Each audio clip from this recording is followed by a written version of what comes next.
வணக்கம். வரதராசரின் தங்கைக்கு கடிதம் 2. அதற்கு முன் ஆதவ தமிழை சப்ஸ்கிரைப் செய்யுமாறு அன்புடன் கேட்டுக்கொள்கிறேன். அன்புள்ள தங்கைக்கு, தம்பிக்கு எழுதுவது போல் உனக்கு நீண்ட கடிதங்கள் எழுத நான் எண்ணியதில்லை. ஆனால் அத்தகைய கடிதங்களை எழுதும்படியாக நீயே செய்துவிட்டாய். பொதுவாக அறிவுரைகள் கூறுவதில் பயனில்லை. உங்கள் வாழ்க்கையிலிருந்தும் உங்கள் நண்பர்களின் வாழ்க்கையிலிருந்தும் நீங்கள் பெற்ற அனுபவங்களை தெரிவிங்கள் என்று எழுதியிருக்கிறாய். வாழ்க்கையில் வரக்கூடிய சிக்கல்களை பற்றியும் அறிந்து கொள்ள விரும்புகிறாய். இவ்வாறு நீ எனக்கு எழுதிய கடிதம் உன்னுடைய முற்போக்கை தெரிவிக்கிறது. நீ கண் மூடியாய் நில்லாமல் கண் திறந்து வாழ விரும்புவதை காட்டுகிறது. செம்மறி ஆடாக செல்லாமல் சிந்தனை பிறவியாக வளர்வதை புலப்படுத்துகிறது. கடிதம் எனக்கு பெரும் மகிழ்ச்சி அளித்துள்ளது. உங்கள் வாழ்க்கையை பற்றி அம்மா என்னிடம் சொன்னபோது உண்டான மகிழ்ச்சியை விட இப்போது பெரிதும் மகிழ்ச்சி அடைகிறேன். பழங்கால பெண்களைப் போல் அடங்கி நடப்பது நல்லதா, இக்கால பெண்களைப் போல் உரிமையுணர்ச்சியோடு வாழ்வது நல்லதா என்று கேட்டிருக்கிறாய். எனக்கு விடை சொல்லத் தெரியும். ஆனால் எப்படி எழுதுவது என்று எண்ணும்போது தயங்குகிறேன். எவ்வளவோ எழுத வேண்டும் என்று விரிவான பல எண்ணங்களும் எழுகின்றன. சிறுவர்களுக்கு வெட்டு 1 துண்டு 2 என்று தனித்தனியே பிரித்து பார்த்தே அறிவு வளர்கிறது. பசி, உணவு, இந்த 2 ஒன்றுக்கொன்று நேர்மாறானவை என்று எண்ணி விடுகிறார்கள். அதனால் பசி எடுப்பது நல்லதா, வயிறார சாப்பிடுவது நல்லதா என்று உடனே கேட்டு விடுகிறார்கள். உன் கேள்வியும் ஏறக்குறைய அதே போல்தான் உள்ளது. விடை சொல்லட்டுமா? 2 நல்லவைகளே அடங்கியும் நடக்க வேண்டும், உரிமையோடும் வாழ வேண்டும். இதை படித்தும் நீ என்னை பற்றி என்னென்னவோ எண்ணுவாய். ஆனால் உண்மை இதுதான். பசி எடுக்கின்ற வயிறு உள்ளவர்கள்தான் வயிறார சாப்பிட முடியும். அடங்கி நடக்கிறவர்கள்தான் உரிமையின் நன்மையை அனுபவிக்க முடியும். பசிக்கு மாறானது பசி எடுக்காத மந்த நிலை.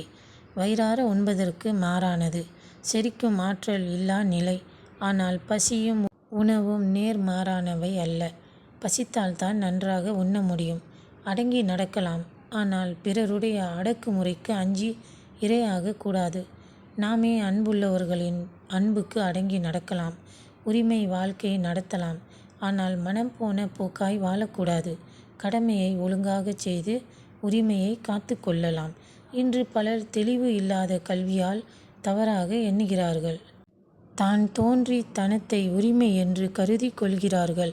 விட்டு கொடுத்து இணங்கி நடப்பதை அடிமைத்தனம் என்று இகழ்கிறார்கள். என் நெடுங்கால அனுபவத்தின் பயனாக நான் தெரிந்து கொண்ட உண்மையை எழுதுகிறேன்.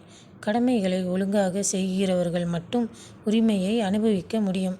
மற்றவர்கள் பிறர் உரிமையில் தலையிட்டு கெடுத்து இறுதியில் தம் உரிமையையும் இழந்து விடுகிறார்கள். ஆகையால் உரிமையை முதலில் வைத்து நடக்கும் நெறி இடர்பாடானது என்றே சொல்வேன். அன்பை முதலில் வைத்து உரிமையை இரண்டாவதாக வைத்து நடப்பது எளிய நெறியாகும். இது இந்த நாட்டு மக்கள் மட்டும் கண்ட நெறி என்று எண்ணாதே. மேற்கு நாட்டு அறிஞர்களின் வாழ்க்கை வரலாறுகளை படித்துப்பார். அவர்கள் எழுதியுள்ள கதைகளையும் நாடகங்களையும் ஆராய்ந்து பார். உரிமைக்கு பெயர் பெற்ற அந்த நாடுகளிலும் நான் சொல்லும் உண்மையை விளங்குவதை உணரலாம். இன்னொரு தவறு உள்ளது. இப்படி பெண்களுக்கு சொல்லி ஏமாற்றி ஆண்கள் மட்டும் உரிமையோடு வாழ பார்க்கிறார்கள் என்று சொல்லப்படுகிறது. அது உண்மை அன்று. நல்ல குடும்பங்களாக வாழ்பவர்களிடையே நான் பார்த்து வருகிறேன். மனைவி கணவனுக்கு விட்டு கொடுத்து வாழ்வது போலவே கணவனும் பல வகைகளில் மனைவிக்கு விட்டு கொடுத்து வாழ்க்கையை நடத்துகிறான். இளமையில் இல்வாழ்க்கையில் தொடக்கத்தில் ஆணின் அடக்குமுறை காணப்படும். குடும்பங்களிலும் வர வர அது குறைந்து அன்பு வாழ்க்கையே வளர்கிறது. கணவனுக்கு வயது ஆக ஆக அவன் மனைவிக்கு விட்டு கொடுப்பதே மிகுதியாக காண்கிறேன். நெடுங்கால அனுபவத்திற்கு பிறகு அவன் கற்றுக்கொண்ட பாடம் என்று தோன்றுகிறது. அன்புக்காக விட்டு கொடுத்து இணங்கி உரிமைக்காக போராடி காலம் கழிக்காதே என்று நான் சொல்வேனானால் அது உனக்கு உன்னை போன்ற பெண்களுக்கும் மட்டும் சொல்லும் அறிவுரை என்று எண்ணாதே. என்னுடன் பழகும் நண்பர்களான ஆண்கள் பலருக்கு இதையே நான் சொல்லி இருக்கிறேன். ஒருவர் பொறை இருவர் நட்பு என்னும் நாலடியாரின் பொன்மொழியில் வாழ்க்கையில் மந்திரமாக விளங்க வேண்டும். ஒருவேளை கணவனும் இன்னொரு வேளை மனைவியுமாக விட்டு கொடுத்தால்தான் வாழ்க்கை எளிதாக நடக்கும்.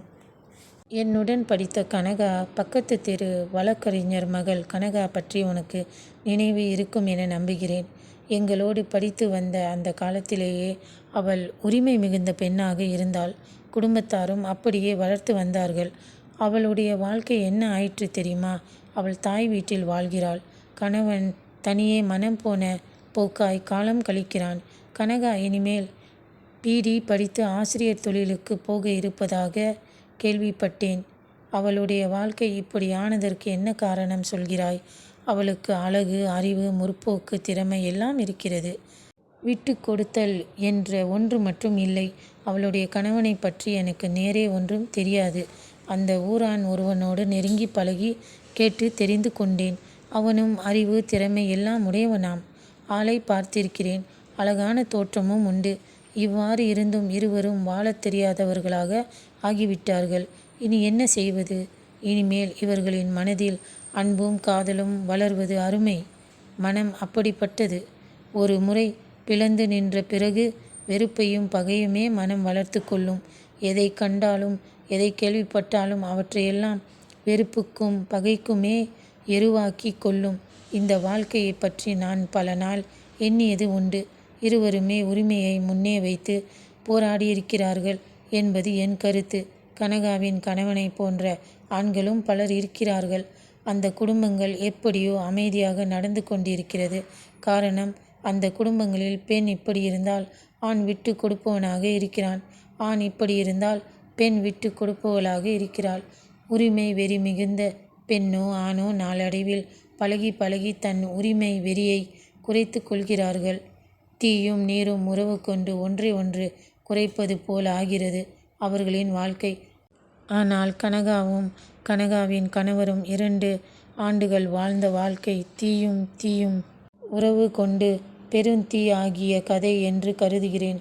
இவர்கள் திருமணமான தொடக்கத்தில் மிகவும் அன்பான வாழ்க்கை தொடங்கியிருப்பார்கள்.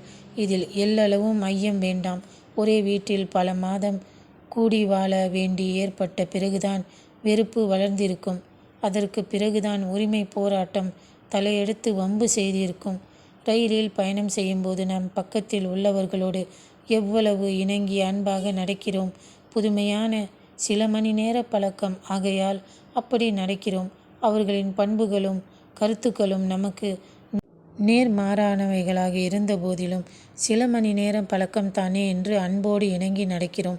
பல நாள் பழக நேர்ந்தால் அப்படி நடக்க மாட்டோம். அப்போது வெறுப்பும் பகையும் தலை காட்டும். கனகாவும் அவளுடைய கணவனும் திருமணம் ஆகாமல் காதலர்களாக பழகுவதாக இருந்தால் இன்னும் நெடுங்காலம் அன்போடு வாழ்ந்திருப்பார்கள்.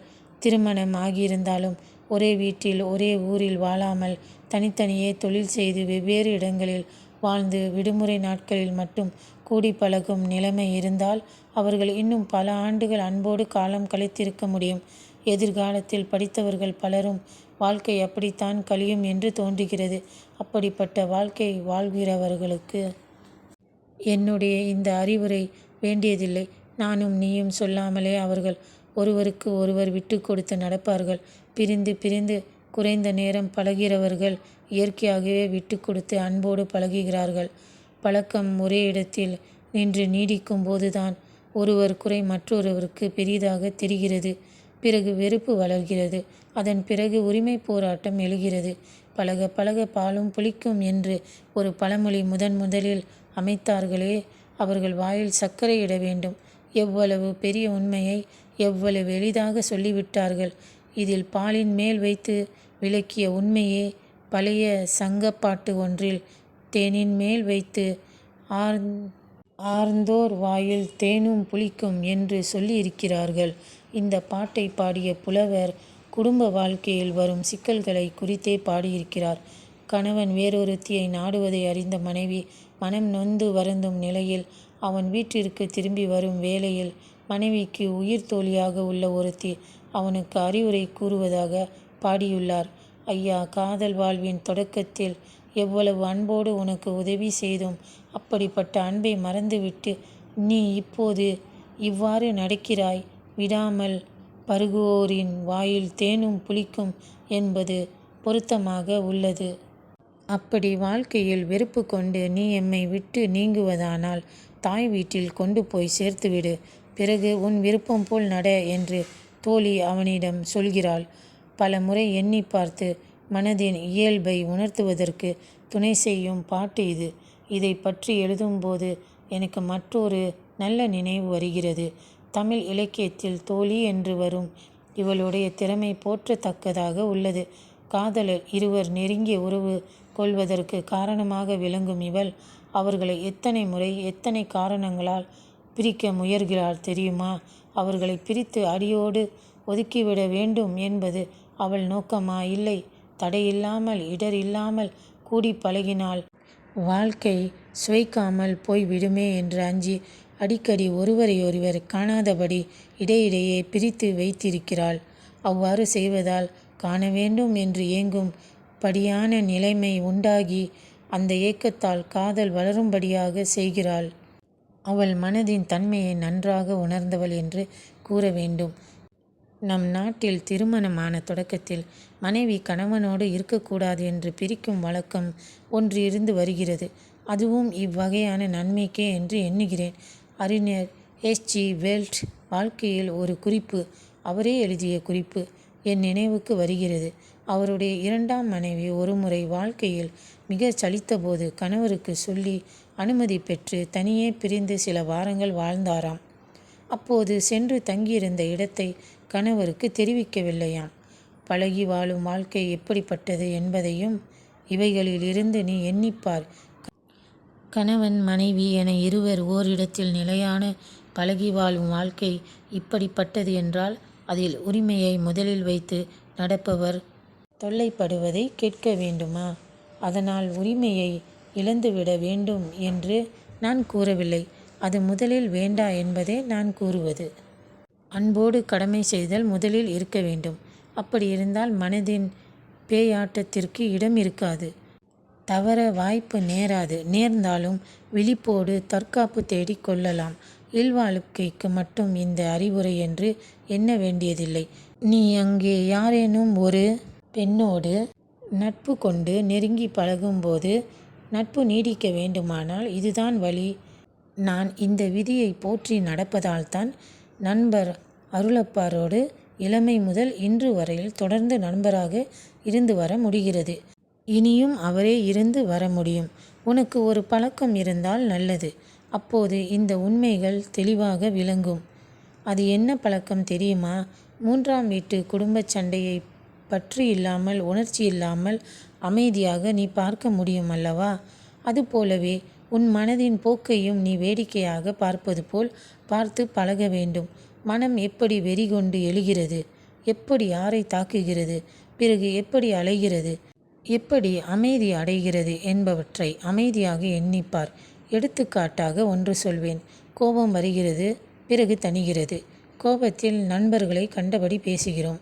கோபம் தணிந்த பிறகு நண்பனை அவ்வாறு கடிந்தது தவறு என்று ஓர் எண்ணம் மெல்ல தோன்றுகிறது. நண்பனிடம் சென்று மன்னிப்பு கோரலாமா என்று தோன்றுகிறது. ஆனால் உடனே மற்றொரு எண்ணம் அதை தடுத்து விடுகிறது. நாம் என்ன செய்துவிட்டோம்? அவன் இப்படி கேட்டதால் தானே நாம் கோபித்து கொண்டோம்.